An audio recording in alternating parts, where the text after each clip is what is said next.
पड़ेगा। तो महाराज आज अयोध्या में पुत्र कामेष्टि यज्ञ की तैयारियां प्रारंभ करवा दी। शृंगी ऋषि को बुलावा भेजा गया। शृंगी ऋषि आए और आज पूरी अयोध्या यज्ञ में आई।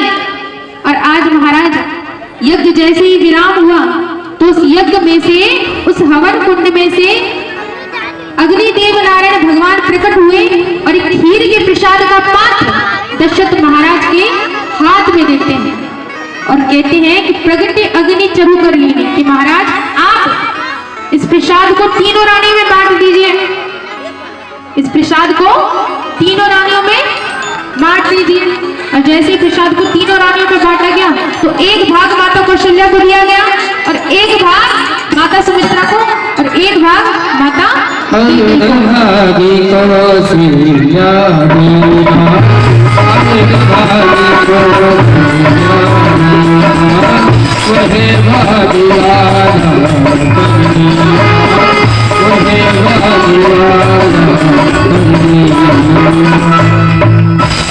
और जैसे महाराज प्रसाद के भाग हुए तो जो माता कह गई थी ना वो थोड़ी आलसी थी, तो उन्होंने क्या किया कि प्रसाद लिया और विश्राम करने चली गई और उस प्रसाद के भाग को कहाँ रख दिया?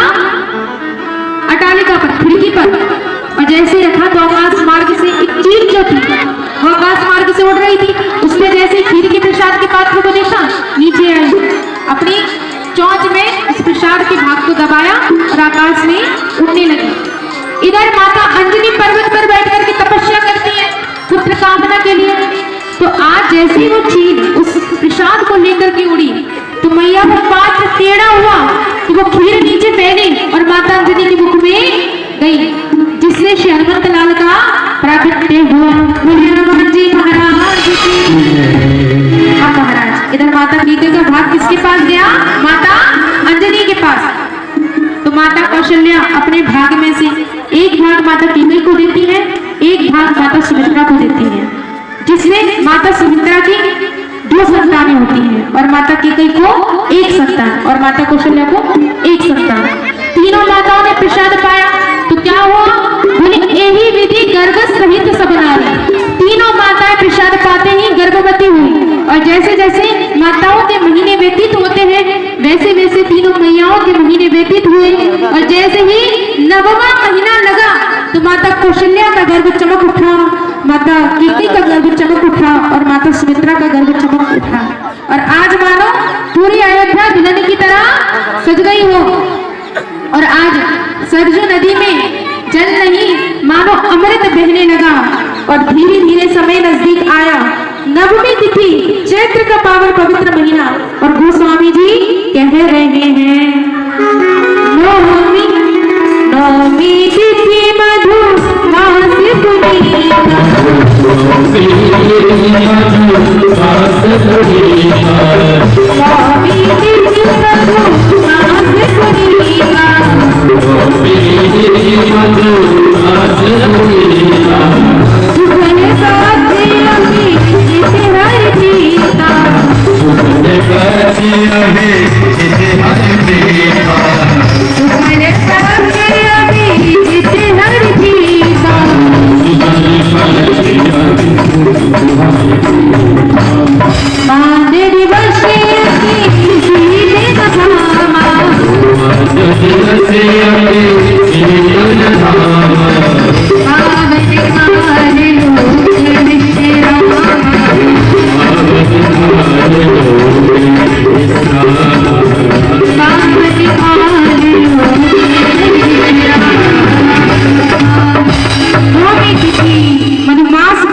पावन पवित्र महीना और धीरे धीरे समय नजदीक आया।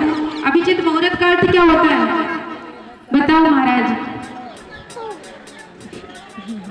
अब तुम भी ऐसे बैठ गए, मैं भी ऐसे बैठ गई, अब कथा कौन करेगा? अभिजित मुहूर्त कहते हैं ना सर्दी ना गर्मी, न सुबह न शाम, मध्य ठीक दोपहरी का समय, लोग विश्रामा। जब सारी दुनिया विश्राम कर रही थी, सो रही थी, उस समय जब जोग लगन गिरिवार तिथि सकल भय अंकुर, सारी मुहूर्त शुभ घड़ियां एकत्रित हुई, काल भी परम सुंदर सुहावना हो गया भगवान के आगमन की खुशी में। और दोपहर के ठीक 12 बजे अयोध्या में माँ कौशल्या के आंगन में जगत पिता परमात्मा मर्यादा पुरुषोत्तम भगवान श्री रामचंद्र महाराज का प्राकट्य हुआ।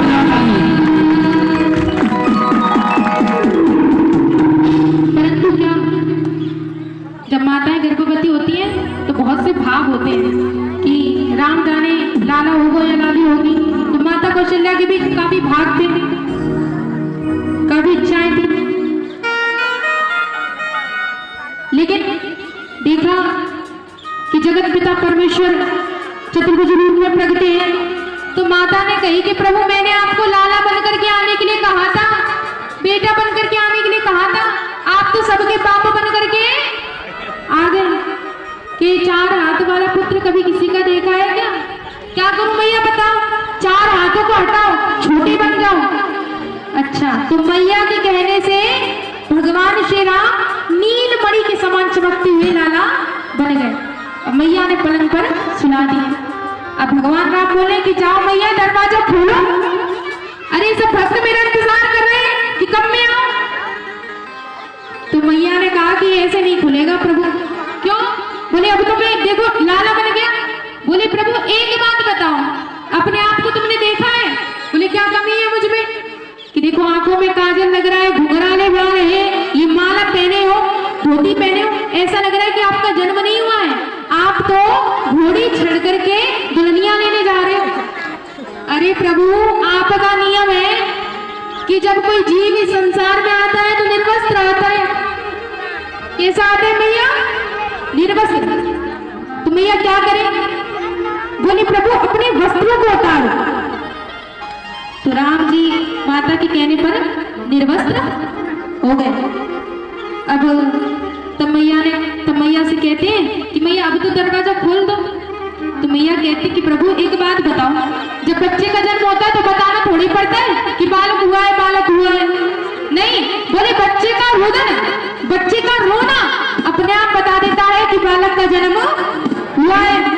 तो बता मैया क्या करे? बोले ठाकुर जी से कहा कि जोर जोर से रो। और जैसे कहा तो भगवान श्री राम जोर जोर से रोने लगे। और कैसे गोस्वामी जी वर्णन करते हैं, सुनी बचन सुजाना